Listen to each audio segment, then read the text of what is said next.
Muito bem, então vamos continuar. Hoje nós falaremos, continuaremos a série Eu Sou Casa, né? Coloca a 8 para mim. Isso, aí, ó. Aí ficou mais bonito, né? Nós estamos numa série, gente, Eu Sou Casa. E você já percebeu nas músicas, tudo que a gente tem falado, né? Nesse começo de mês. E nós estamos na terceira mensagem, e a ideia é a gente trabalhar um pouco nossa introspecção, olhar um pouco para dentro. A gente tem o costume de olhar muito externo, pensar muito no que fazemos, na nossa performance, na nossa imagem, em como o mundo nos vê, em como o nosso trabalho impacta a realidade aí fora, em como a gente é do lado de fora. E a proposta da série é a gente olhar para dentro. Por isso, antes de algo acontecer da melhor forma possível, externamente, Ele me edifica, Ele constrói através de mim, o Senhor. Então nós estamos trabalhando nessa perspectiva, tá bom? Então, eu estou dizendo que não é sobre prédio, não é sobre coisas externas, é sobre o coração. Casa, falar sobre casa não é sobre prédio em si, é sobre o coração. A expansão começa por dentro. E como eu tenho dito, primeiro em nós e depois através de nós. Você quer ter um bom casamento? Primeiro é você que tem que mudar. Você quer ter uma empresa de sucesso no seu ramo, naquilo que você faz? Primeiro você tem que expandir a tua mente, a visão de reino. Eu conheço muitos empresários que é expert em muitas coisas e zero visão de reino. Crentes, eu estou falando de crentes. Pessoas extremamente bem-sucedidas do ponto de vista financeiro e, enfim, empresarial, mas zero visão de reino. Não consegue perceber o quanto o seu trabalho pode fazer bem para a alma do outro. E não apenas para o consumismo do outro. E isso é importante, porque tem exatamente essa pegada, essa é a vibe da série, da gente começar a refletir um pouco mais ontologicamente, ou seja, o ser, ao invés apenas do fazer. O fazer é importante, mas o ser bem trabalhado, bem construído, forjado na palavra, vai fazer que o fazer vai estruturar o seu fazer, a praxis, né? Um pouco mais teológico, a ortopraxia que nos faz ter uma ortodoxia que nos faz ter uma ortopraxia mais redonda, mais bacana. Essa é a ideia. Então a palavra de Deus não é apenas sobre o que a gente faz. Isso era muito a pegada dos judeus. E aí Jesus vem, quebra as pernas dele e começa a ressignificar. Opa, veja bem, não é sobre você deitar com uma mulher para você cometer adultério, mas se você já pensou, já foi. Não é sobre você caluniar o seu irmão, falar um monte de coisa, postar na internet. Opa, se você já pensou mal dele, você já assassinou ele no seu coração. Então, Jesus ele começa a ressignificar. Ele começa a dizer, tipo, não é sobre o que você faz somente, mas é sobre quem você é. A partir daquilo que você é, você comete pecado. Então, o fazer é uma consequência. Então, Eu Sou Casa vai nessa vibe, vai nessa pegada, certo? Eu queria que você assistisse um vídeo agora, e depois a gente fala um pouquinho mais, você já vai entender onde a gente vai chegar.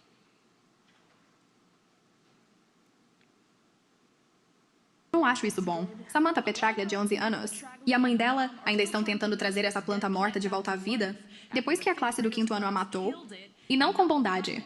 Eu me sinto triste com a planta rejeitada. Porque eu não gosto de ver nada morrer. Para seu projeto de feira de ciências este ano, a garota Comac e sua mãe comprou 2 plantas idênticas, colocado no mesmo lugar da janela dentro de sua sala de aula, de tal forma que tinham a mesma quantidade de água, a mesma quantidade de luz solar. A única diferença foram as palavras ditas. As plantas, todos os dias pelos colegas de classe de Samantha, e o outra foi humilhada, rejeitada. Alunos mapearam tudo em um checklist. As regras eram as mesmas, como ofender uma e elogiar a outra. Dizer coisas ruins como chamar a planta de feia, chamar a planta de sem graça, chame a planta de sua estúpida. A planta que foi oprimida começou a murchar imediatamente, e depois de apenas 6 dias morreu. enquanto aquela que recebeu elogios cresceu e continuou crescendo. Se intimidar uma planta por apenas 6 dias basicamente a mata. Imagine intimidar e rejeitar uma criança na infância. A empresa de móveis IKEA conduziu um experimento semelhante, como um anúncio de serviço público contra o bullying, obtendo o mesmo resultado. De acordo com a coligação de Long Island contra o bullying, 68,4% dos alunos do ensino médio de Long Island expressaram que foram bulinados na escola. Samantha diz que ela é uma delas. Que a levou a fazer este experimento? Eu gosto disso. Mostra como o bullying e a rejeição pode desgastar e machucar pessoas. E ferir seus sentimentos. Não há prova concreta de que o projeto de ciências realmente funcionou. Mas para esta família Comac, eles estão felizes, pelo menos serviu como uma ferramenta de ensino. Ali Bauman, CBS 2 Notícias. Você consegue perceber como palavras, elas ferem? Como simplesmente você colocar duas plantas, uma do lado da outra, na mesma condição, do mesmo lugar que vieram, enfim, na mesmíssima ideia. O que você muda foi, aqui eu oprimo, eu falo, eu calunio, eu humilho a planta, eu falo coisa ruim para ela e aqui eu falo só coisa boa. É claro que isso é um experimento não tão empírico, né, não tão assim, né, cientificamente comprovado, mas a prova lá, né, o resultado foi que uma morreu, murchou.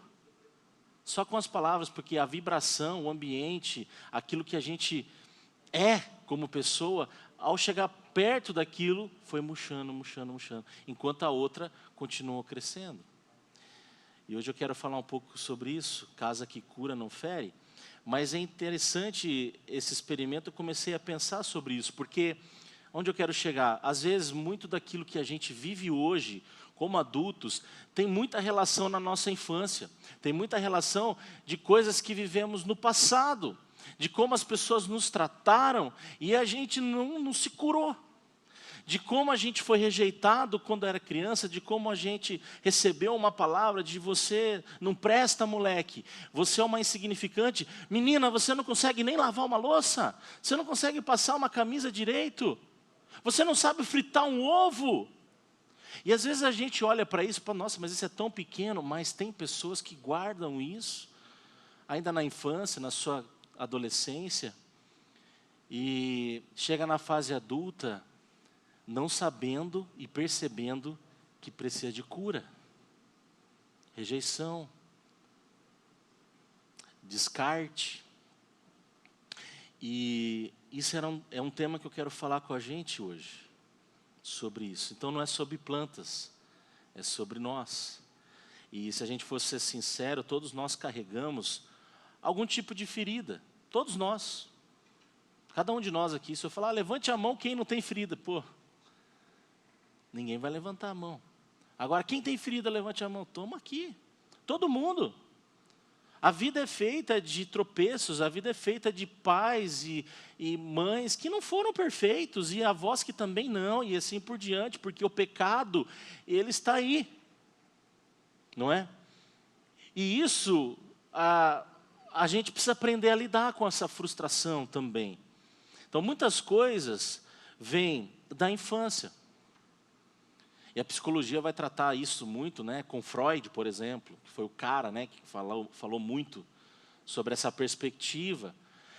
Outras pessoas também são humilhadas no trabalho, de alguma forma, por pessoas que percebem que a outra é vulnerável, então tem o prazer de massacrar aquele que não vai revidar. E eu conheço, já ouvi várias histórias de pessoas no trabalho, pastor, não aguento mais meu chefe, não aguento mais trabalhar naquele lugar, aquela pessoa me oprime, me humilha, mas eu preciso do dinheiro, eu tenho um filho para cuidar, uma família também e tal, e tal. Eu falo, eu entendo. É muito difícil e bem-vindo ao mundo real, não é? Então trabalho também, casamento, poxa vida, parece que não, mas quantas pessoas estão feridas por conta de relacionamentos conjugais, casamentos que não deram certo, ou ainda estão aí, talvez você esteja lutando pelo seu casamento, não é? Talvez você esteja aí ao ponto de não querer mais, pastor, eu não aguento mais, eu quero separar, eu não quero, e tal, e pessoas estão feridas. E uma outra ideia, que por incrível que pareça, é a igreja. Quantas pessoas a gente tem recebido cansadas de igreja? Cansada porque pessoas as magoaram, pessoas as ofenderam, ou tiraram a última lã da ovelha, entende o que eu estou dizendo? Ao ponto da pessoa pensar, não quero nunca mais servir, nunca mais trabalhar, só quero ficar quietinho no meu espaço, no meu canto. Eu escuto coisas assim o tempo todo. E aí eu percebo, poxa, nós precisamos de cura. Muitas pessoas precisam de cura. Muita gente cresceu ouvindo que não era suficiente, que não era capaz, que não era bom, que não era boa. Pessoas que muito cedo foram rejeitadas pelo professor, pelo pai, pelo avô, por um amigo da rua, porque não era bom de bola. Sabe aquele cara que compra a bola para poder estar no time? Tem dessas coisas. Aí leva a bola embora, né, quando não é escolhido. Tem. Às vezes até engraçado, mas lá no fundo uma raiz de amargura ficou. Por mais que a minha geração, e talvez a da geração X, aí, o pessoal mais velho, a gente aguentava um pouco mais, né, o punch aí, a gente zoava mais, essa é a grande palavra, e não tinha tanta crise. Diferentemente da geração mais nova, que tem mais dificuldade, não consegue suportar uma brincadeira, né? Às vezes passa do limite, é claro. Mas são fases diferentes, são pessoas diferentes, são mundos diferentes. Né? Então, eu não julgo, eu só vejo que são fases diferentes. Com certeza a geração do meu avô era muito mais forte do que a minha. E a do Theo vai ser muito mais fraca do que a minha. E está tudo bem, faz parte. Porque nós estamos inseridos num contexto que estão deixando os homens cada vez mais moles, está se invertendo os papéis, e infelizmente a gente precisa aprender a lidar com isso. Mas, fecha esse parênteses, então o que acontece? Muitas pessoas são rejeitadas. E essa rejeição é um problema que poucas pessoas têm coragem, inclusive, de se abrir. E o que acontece? Quando alguém cresce assim, duas coisas costumam aparecer. Primeiro, muitas se fecham emocionalmente. Muitas se fecham, se bloqueiam mesmo. Para relacionamentos, para novos amigos, para novas igrejas, para novos trabalhos. Né? Então, ao invés de pensar na ponte, eu vou melhorar a ponte, não, elas constroem muros para não se sentir, ou para não sentir dor novamente. Muitas pessoas se fecham, se bloqueiam, né? E tem pessoas que fazem o contrário, começam a reproduzir aquilo que receberam. A mesma dureza que receberam vai passando para frente, como um espelho. Vai projetando no filho, no neto e vai embora. No funcionário, na esposa e vai descontando. Né? A imagem representa muito isso. Então, o que a gente precisa pensar? Feridos ferem. Simples assim. Pessoas feridas ferem outras pessoas. Por isso a gente precisa de cura. Não porque, muitas vezes, elas querem isso de fato, mas porque nunca aprenderam a restaurar alguém. Não tiveram um bom discipulador, não tiveram uma boa igreja, não tiveram um bom pai, uma boa mãe, não tiveram um bom cônjuge. E, por conta disso, não aprenderam a trabalhar a questão da cura, da restauração. Ou por conta do bloqueio, ou por conta da falta de oportunidade de alguém bom do lado. Então, é gente que foi julgada, gente que foi exposta demais, gente que se sentiu descartado pelo sistema, como eu falei, por todas essas esferas. E aí então surge uma pergunta: se Deus está construindo uma casa espiritual, que é a ideia, que tipo de ambiente essa casa deve ter? Um lugar de acusação ou um lugar de restauração? A igreja, quando a gente vai pensar no âmbito maior, ela deveria ser um lugar, em primeira instância, um lugar de cura. Esse lugar tem que ser um lugar de cura, certo?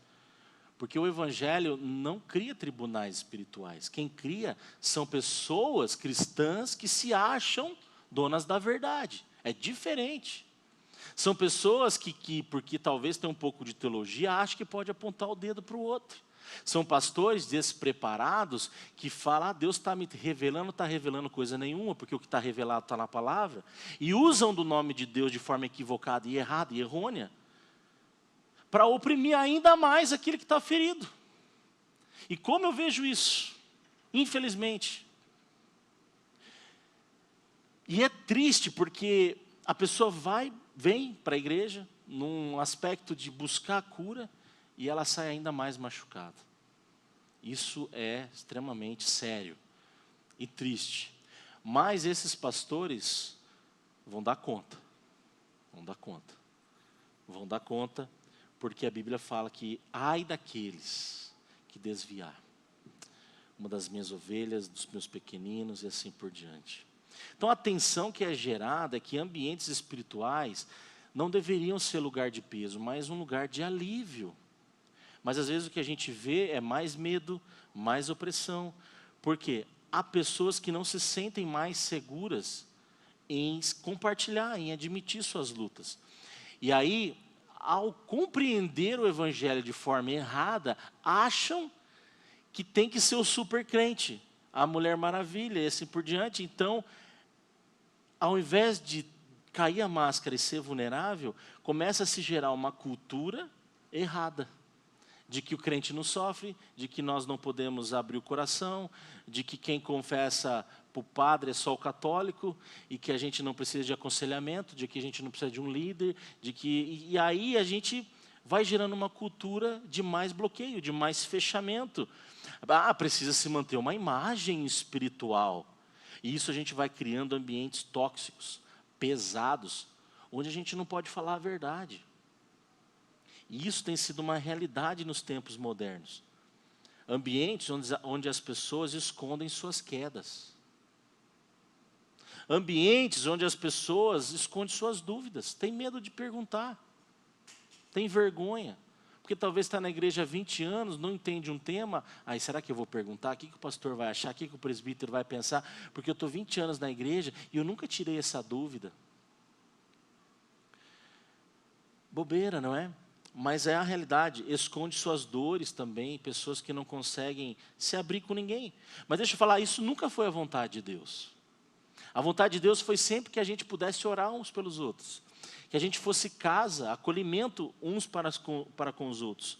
A igreja não cria e não deve criar um tribunal moral, espiritual também não. Nós não somos juízes.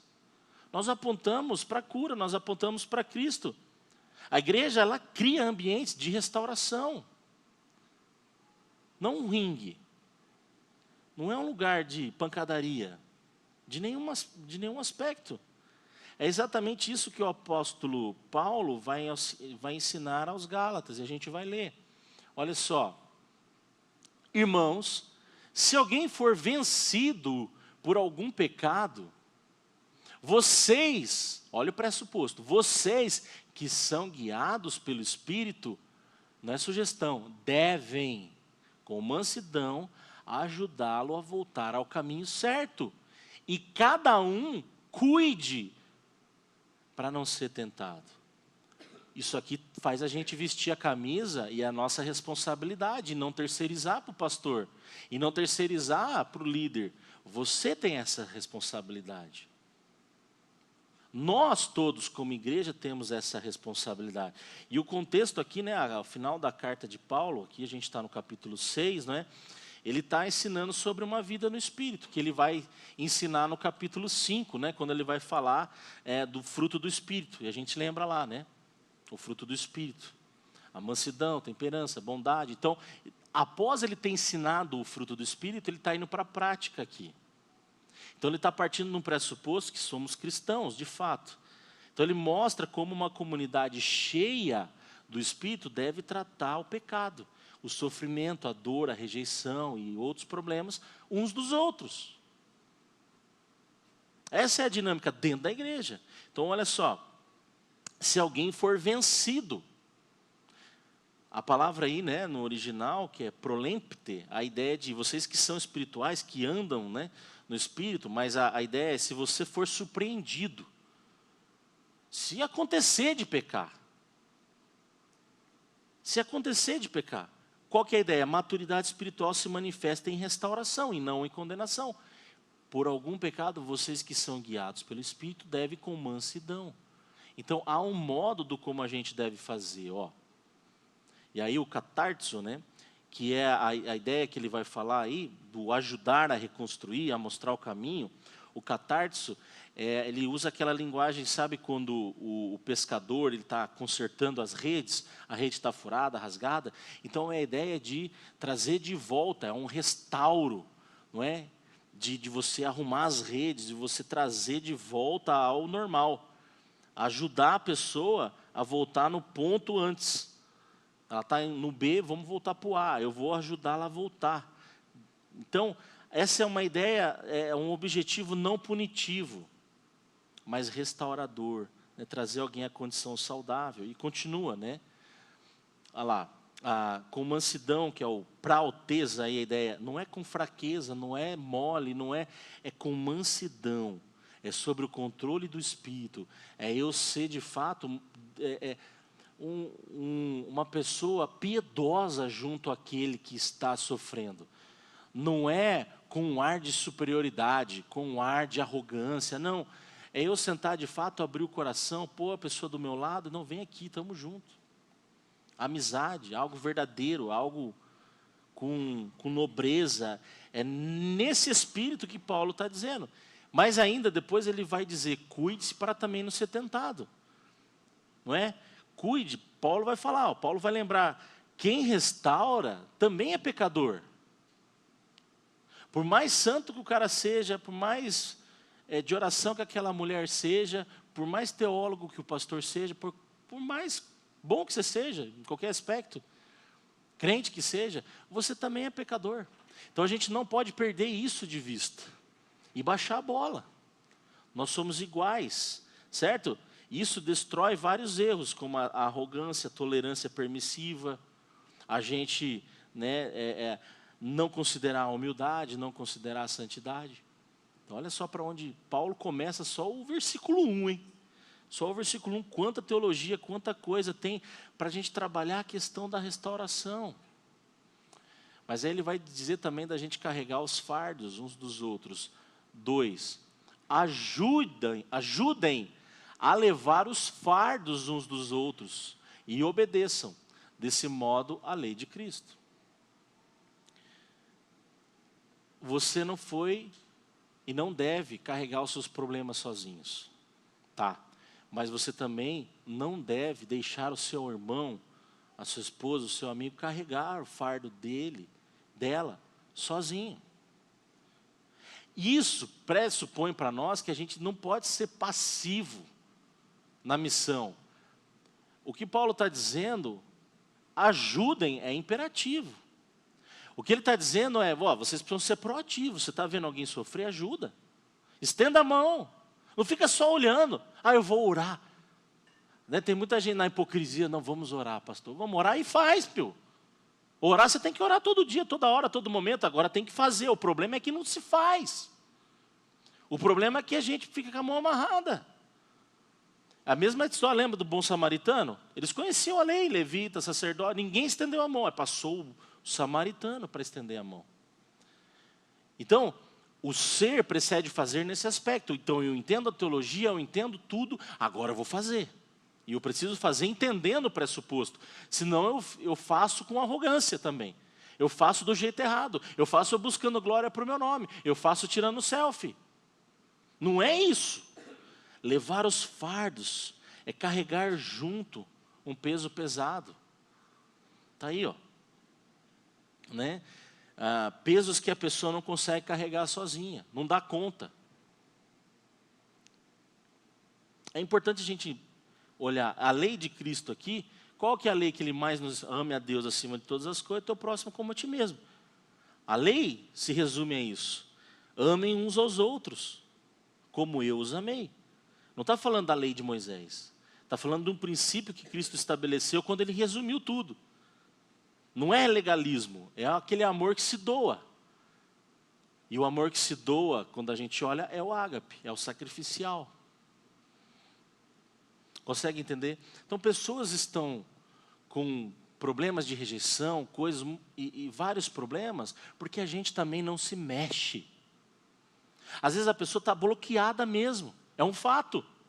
Mas e aí? Eu devo me achegar. Como cristão, eu tenho que ir até a pessoa. Você está bem? Você precisa de ajuda? O que está acontecendo? Esse é o nosso passo de fé. Esse é o nosso desafio. Chegar no outro e perguntar. Você não perguntaria para o seu filho? Para o seu pai? Para a sua mãe? Por que você não vai perguntar para o seu irmão, que está aqui do seu lado todo dia, que está no mesmo grupo pequeno, que você sai comer uma pizza? Não é? Falta a gente se mexer mais. A gente se mexe para tanta coisa. A gente se doa por tanta coisa. Mas a igreja do hoje está perdendo essa conexão.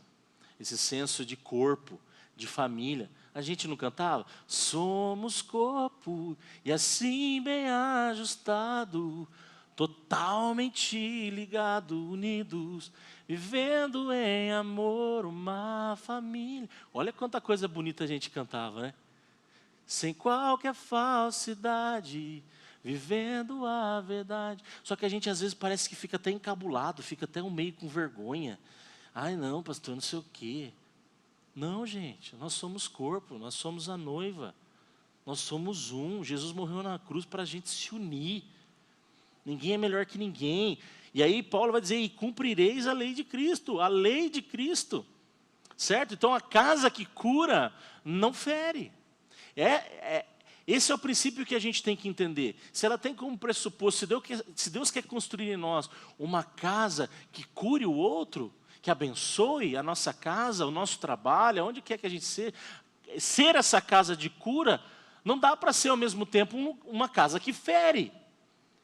E aqui a gente começa a chocar com o nosso ser, porque por vezes a gente fere. E aí que a gente tem que olhar, Senhor, tem misericórdia.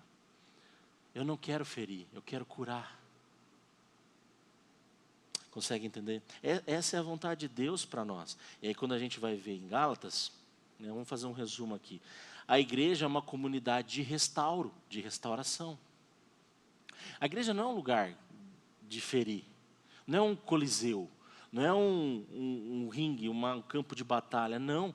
A igreja, inclusive a disciplina que eu coloquei aí, existe para trazer de volta essa ideia. Não é? Não, de trazer de volta a pessoa, de volta para o centro da vontade de Deus, não para excluir. Aí a pessoa vai se abrir com você, e você ao invés de orar com ela, de acolher, você viu fulano, a fulana, rapaz, ele falou que está com um problema assim, assim, assado, você viu que safado, depois fala que é crente, você está vendo? Mas não vai falar para ninguém, ele falou só para mim. A gente é assim. A gente precisa pedir perdão a Deus pelas nossas condutas. E será que a gente tem sido casa que cura ou casa que fere ainda mais? Só falta colocar no Instagram. Então veja, a segunda ideia, todos somos dependentes da mesma graça. Todos nós. Gente madura ainda é vulnerável, então não se esqueça. Por mais que você tenha, como eu falei, muita experiência, já é crente há muito tempo, conhece muita coisa da palavra, sabe lidar com várias situações, você ainda continua sendo vulnerável. Pastores, presbíteros, líderes, tudo mais.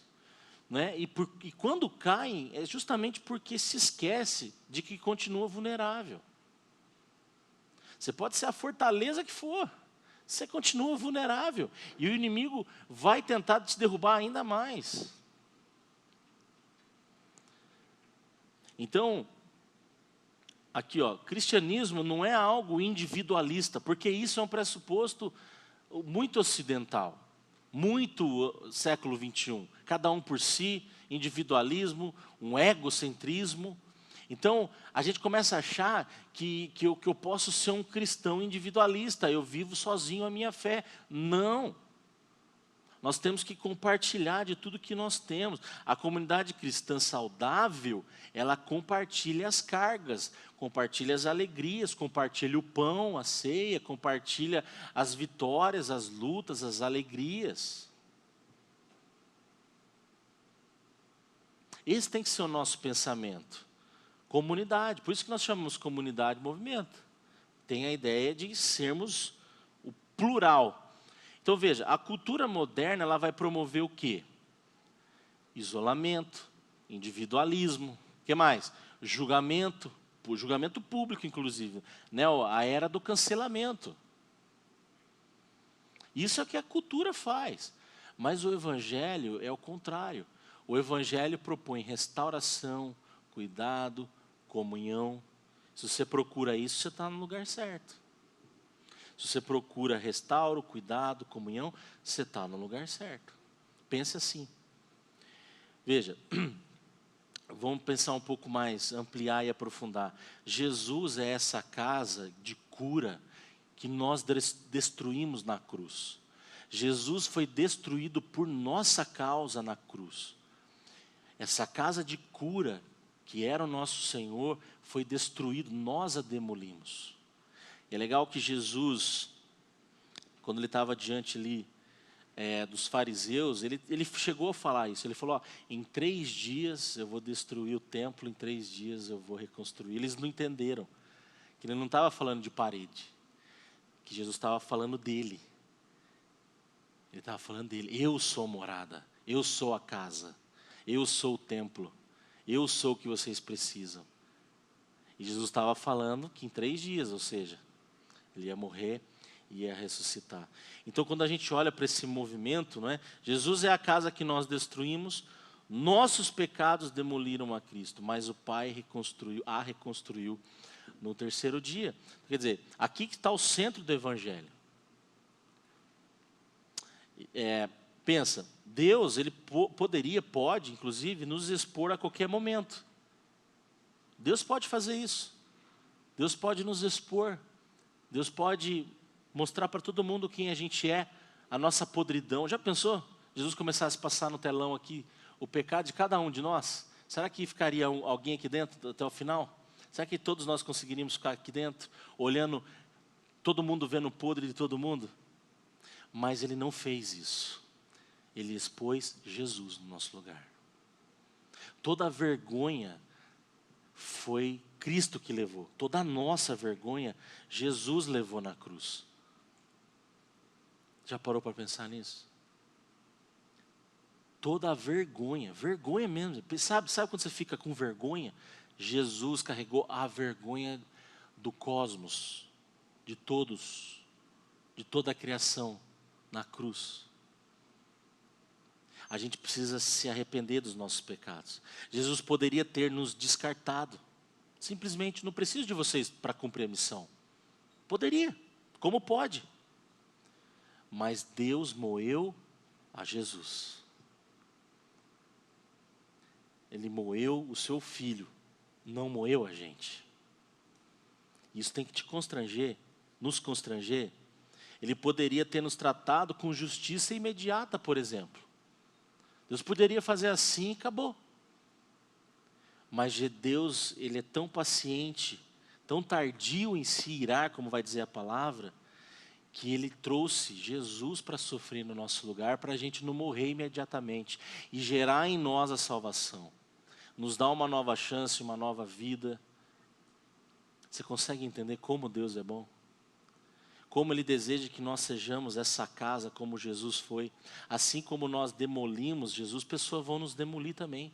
Pessoas vão nos destruir. Pessoas vão tentar arrebentar com a gente, assim como fez com Jesus. Mas deixa demolir, Jesus vai reconstruir você. E Jesus quer reconstruir você, essa é a ideia. Eu não sei o que você viveu no seu passado, eu não sei o que você está vivendo no seu presente. Mas você precisa talvez deixar que Ele mesmo te derrube, te arrebente. E isso é bíblico. Lembra? O vaso nas mãos do oleiro. Deixa Deus, deixa Jesus te arrebentar, deixa Ele fazer de novo. Mas o mais importante é você pegar essa rejeição, esse problema, essa dor, algo que você vem carregando e colocar nas mãos dele. Não tenta você resolver. Não se feche, não se bloqueie, não crie muros. Jesus deixou-se ser destruído no nosso lugar para a gente ser construídos nele. Você consegue perceber esses paradoxos que há na palavra? Ele foi moído porque deveria ser a gente, mas ele foi no nosso lugar. E às vezes a gente não consegue sofrer um pouquinho por causa do nosso casamento. A gente não consegue sofrer um pouquinho por causa do nosso irmão. Segurar o fardo. Lógico que dá trabalho. Dá trabalho a gente, se está chovendo é ruim carregar a compra para casa quando está chovendo, quanto mais pegar o problema dos outros. Mas se Deus nos salvou, nos deu uma missão de eu cuidar do meu irmão, eu vou cuidar. Vai dar trabalho? Vai dar trabalho. Ele vai te ligar, vai encher o saco, vai dar dor de cabeça, vai te ligar em hora que não precisa, mas você deu liberdade para isso. Você falou, pode me ligar, a hora que você precisar, você me liga. A hora que você precisar tomar um café, estamos juntos. Gente, aí que está a beleza da vida. Aí que a gente mostra o quanto a gente é cristão. Porque ter o discernimento de ver que o outro está errado, não é uma verdadeira religiosidade.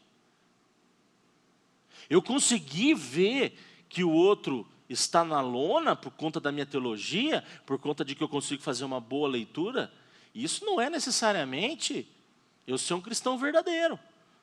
Eu ser um cristão verdadeiro é de fato ir lá e buscar o perdido de onde ele está. É a mesma coisa, não adianta o médico estudar 10 anos, fazer residência, fazer aquilo, e na hora que precisa ir lá e operar, ele não vai. Adianta ter todo o conhecimento?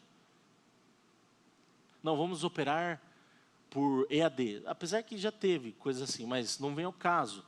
Mas, ainda assim, ele transfere para o outro.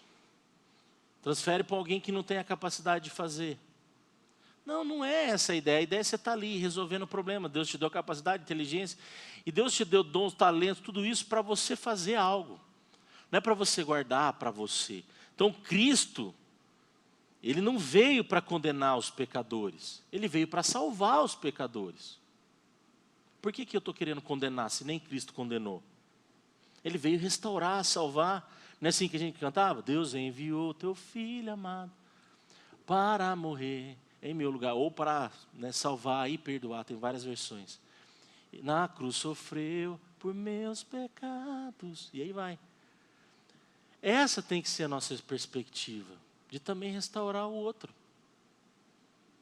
Na cruz, ali está todo o nosso fardo, está todo o nosso peso, toda a nossa rejeição, e Ele assume tudo isso. E aí Ele vai abrir o caminho para a restauração com o Senhor, com o Pai. Então nós somos recebidos por essa graça. E é por essa graça que nós precisamos receber outros no nosso meio. Porque sabe, é gostoso receber gente nova que não tem problema. Poxa, é muito gostoso.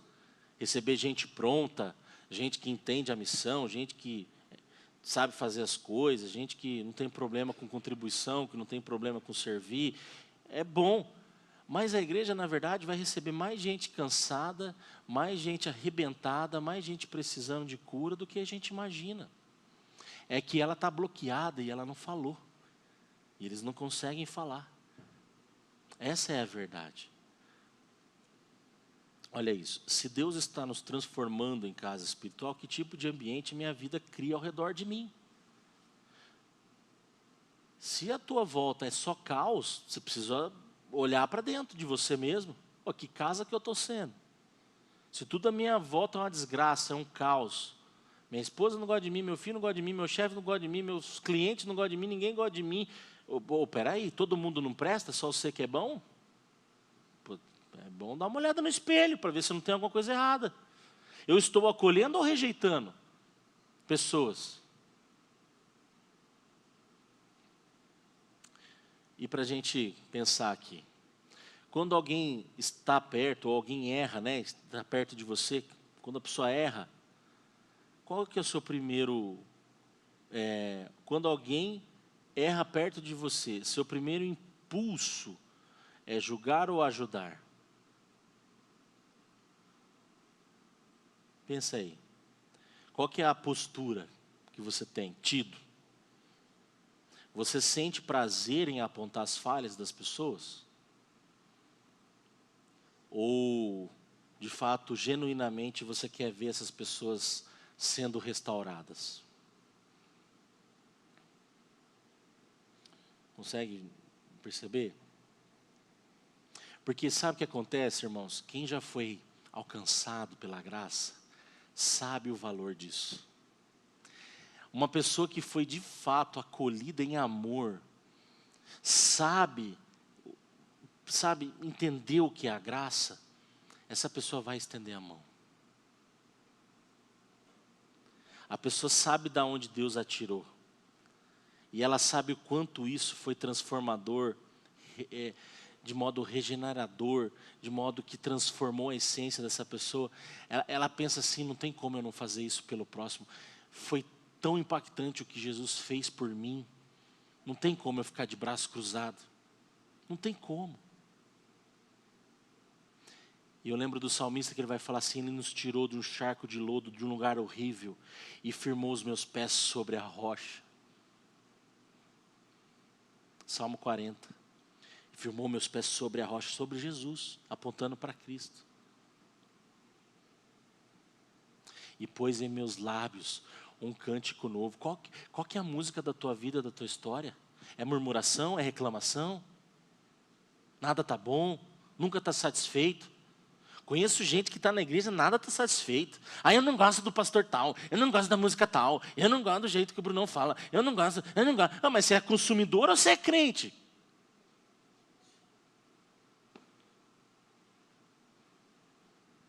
Se você for em outro lugar, você também vai arrumar problema. Todo mundo tem problema, todo mundo é imperfeito, mas sabe esse negócio, essa postura de, não gosto daquilo, eu não sei o quê, ai, dá um nervo esse tipo de gente.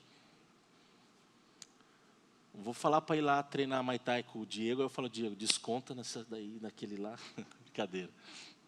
Faz um sparring, mas daquele, você vai bem no rim, brincadeira. Mas tem um fundinho de verdade. Aí você vai... Não, é brincadeira mesmo, irmãos. Mas o legal é que aquele que entendeu a graça, ele não consegue guardar. Ele vai querer agradar outros, abençoar outros, alcançar outros e fazer a missão. Então pensa nisso. Uma segunda ideia, tá? Até quando você vai continuar vivendo como um filho rejeitado? Olha só. Se em Cristo você já foi recebido pelo Pai. Isso aqui é um posicionamento. É uma hora de você virar a chave da sua história. Até quando você vai ficar com uma postura de vitimista, usando a sua dor para ter um discurso, para alguém ficar com dó de você e gerar a atenção das pessoas? Se, peraí, você já é acolhido em Cristo como filho amado, adotado. Ele carregou a tua rejeição, por que você ainda está se sentindo rejeitado? Você não vive pelo que você sente. Você tem que viver pela fé. Jesus levou minha rejeição. Ainda que meu pai não cuidou de mim direito, ainda que a minha mãe me rejeitou, Jesus me ama mais do que eu mesmo, mais do que meu pai, mais do que minha mãe, mais do que meu chefe, mais do que qualquer pessoa no planeta. Eu sou amado por Ele ao ponto dele ter morrido por mim na cruz. Não foi nem meu pai, nem minha mãe que morreu na cruz.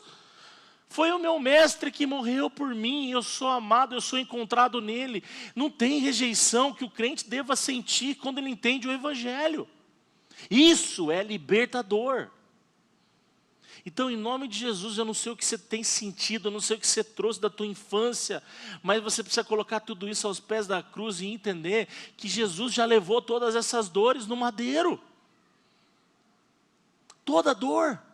Toda rejeição, todo descarte, todo apontar de dedo que você não presta, que você é isso, que é aquilo. O inimigo é acusador.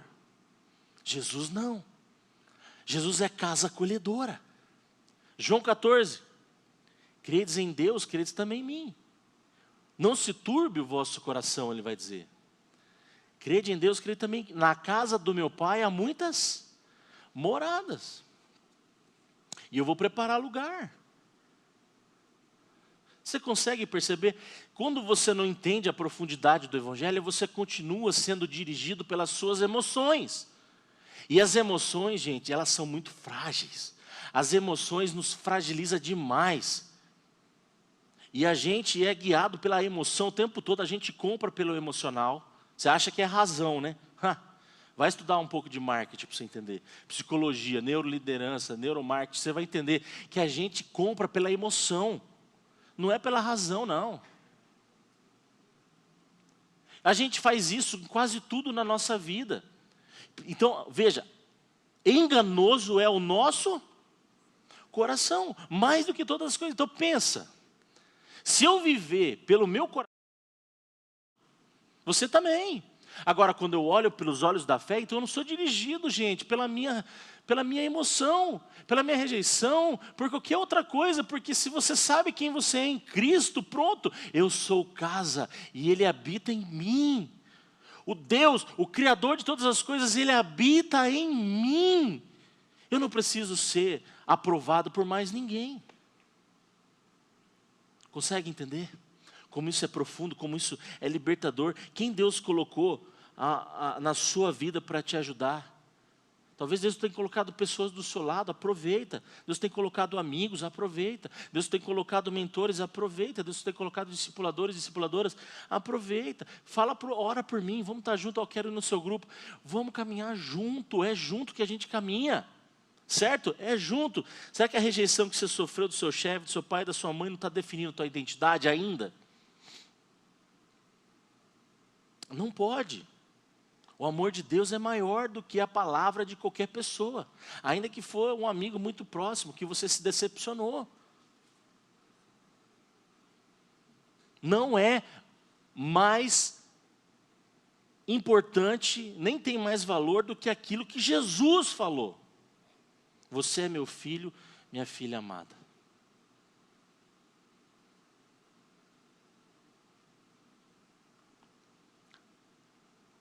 É um desafio confiar nas palavras de Jesus. Mas o dia que você confiar de fato, aí você vai olhar para o seu pai, para a sua mãe, para aquele relacionamento que não deu certo, para aquele amigo que te magoou, e você vai olhar com outros olhos. Você vai olhar para aquela pessoa e vai ver assim, eles também precisam de Jesus. Eles também precisam aprender a restaurar. Eles não entenderam. E sabe o que é o mais louco? Que Deus vai usar você para curar o teu pai, a tua mãe que te rejeitou, o sistema que te rejeitou, que falou que você não seria capaz. Deus vai usar você ainda por cima. Depois você lê a história de José, você vai entender muito bem o que é isso. Foi rejeitado pelos seus próprios irmãos, invejado pela própria família, jogado num poço, vendido. O diabo tentou colocar uma mulher na casa de Potifar, ele não sucumbiu. Deus o colocou numa alta posição, porque ele foi fiel a Deus. E no final Deus o honrou, colocou diante dos seus irmãos, e ele tinha tudo para fuzilar, pôr num paredão, vou matar todo mundo. Chorou com seus irmãos. Irmão, isso é evangelho. Se isso não é evangelho, o que é? E ali ele pôde abraçar um por um. Traga o pai, traga Benjamim, que eu quero abraçá-los. O evangelho é constrangedor. O evangelho nos molda, o evangelho nos mata para que nós vivamos novamente. É nesse evangelho que eu acredito. De gente que foi rejeitada, que hoje é encontrada no Senhor. De gente que era totalmente descartado por qualquer pessoa, hoje é encontrada no reino. É sobre isso que a gente tem que pregar. O peso do erro de alguém não pode moldar o teu relacionamento com o teu cônjuge, com teus filhos, não pode. Pare de esperar receber dos seus pais ou de qualquer outra pessoa aquilo que só Deus pode te dar. só Jesus pode te dar. Jesus é casa de restauração. E a terceira coisa é, sua presença alivia ou pesa o ambiente. Sua presença, você, alivia ou pesa o ambiente. Consegue entender? As pessoas se sentem seguras para abrir o coração perto de você? Ou não?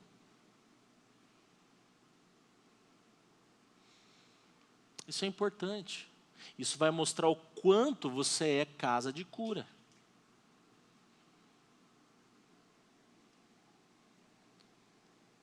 É o ambiente que você cria, em outras palavras. Você tem criado um ambiente assim? As pessoas precisam esconder as fraquezas dela quando estão perto de você? Ou não?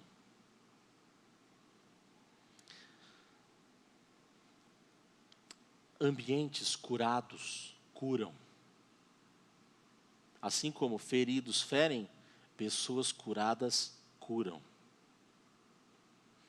Talvez é isso que o Senhor quer fazer com você nessa manhã. Curar o seu coração. Porque enquanto você não for curado, você não vai ser cura para ninguém. Não que a cura esteja em você, mas Deus te usa como uma pessoa para falar dele para o outro. Como um objeto, como um instrumento de cura na vida do irmão. Mas você precisa ser curado. Você precisa baixar a guarda e deixar Cristo te restaurar para que você seja esse instrumento de restauração. Acho que eu até falei disso, né? Você é verdadeiramente espiritual não quando consegue discernir o erro de alguém, mas quando ajuda alguém a se levantar. Aí é o evangelho na prática. Quando você de fato faz a diferença. Não é o quanto você faz. Hoje, gente, na minha geração, todo mundo quer ser teólogozinho. Todo mundo quer mostrar que é intelectual. Todo mundo quer fazer o seu livrinho, seu não sei o quê, o nananã. Mas pegar na mão do cara que está na lama, pular lá dentro, tirar de lá de dentro. Acabou os pastores. Está acabando a igreja verdadeira. Está acabando os crentes que se doam. Está acabando. Está acabando. Jesus está voltando, está acabando. Hoje esses caras são amantes deles mesmos. Do próprio ego. Da própria imagem. Então, gente, valorize pessoas boas, porque está acabando. Valorize crentes verdadeiros que estão do seu lado, porque está acabando. Valorize onde o evangelho é pregado de verdade. Pensa nisso, espiritualidade verdadeira não é ter olhos para apontar erros, sabe? Tem muita gente boa a apontar o erro, mas é mãos estendidas, sabe? Para levantar pessoas. Discernir o erro de alguém mostra até o quanto erudito você é, o quanto você consegue ver, mas não revela o coração de Cristo, não revela o evangelho. Não revela. Espiritualidade se mede pelo quanto você é instrumento de restauração. Seja essa casa de restauração. Casa religiosa aponta dedo. Casa religiosa aponta dedo. Agora, casa cheia do Espírito restaura pessoas. Restaura pessoas. Seja um restaurador de pessoas. É isso que Jesus quer que você seja. Um restaurador de pessoas, de família, de amigos, daquela pessoa que trabalha ao seu lado. Do seu cônjuge. Do seu filho, pelo amor de Deus, da sua filha.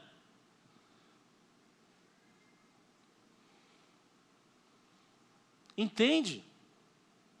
Jesus quer que você seja um restaurador para a glória dele. Abaixe tua cabeça, vamos orar. Talvez você tenha entrado aqui cheio de feridas, cheio de feridas. palavras duras que você ouviu na tua infância, na tua adolescência, rejeição, experiência religiosa difícil, dores, luto. Mas a boa notícia para você é que Deus não te descartou. E Ele não vai te descartar. Ele continua te amando. Apesar do teu erro no passado, apesar do que falaram para você, apesar de não ter sido nem você, mas das pessoas que te fizeram mal. E você talvez tenha ódio de alguém, de um antigo relacionamento, de um antigo chefe, de um antigo pastor, eu não sei. Mas não tenha. O diabo quer que você viva assim, mas Deus não. Deus não.